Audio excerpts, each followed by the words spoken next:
في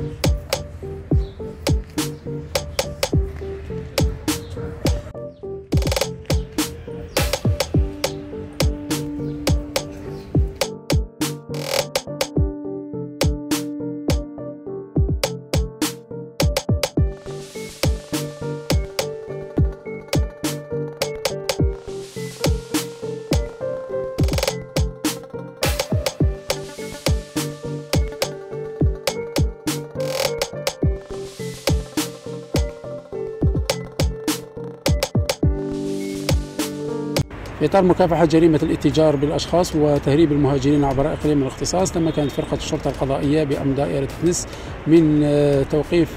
شبكة وأشخاص كانوا بصدد مغادرة التراب الوطني بطريقة غير شرعية، وذلك بعد استغلال معلومات تحصلت عليها ذات الفرقة، وبعد اتخاذ الإجراءات القانونية مكنت العملية من توقيف 9 أشخاص كانوا متواجدين بأحد المساكن بصدد الإعداد والتخطيط للهجرة غير الشرعية. وبعد مواصلة التحقيقات والتحريات تمكنت الفرقة من توقيف أحد مدبري عمليات الهجرة، وبعد استكمال واستيفاء ملف إجراءات الجزائية عن قضية الحال، وحيل المشتبه فيهم أمام الجهات القضائية المختصة إقليميا.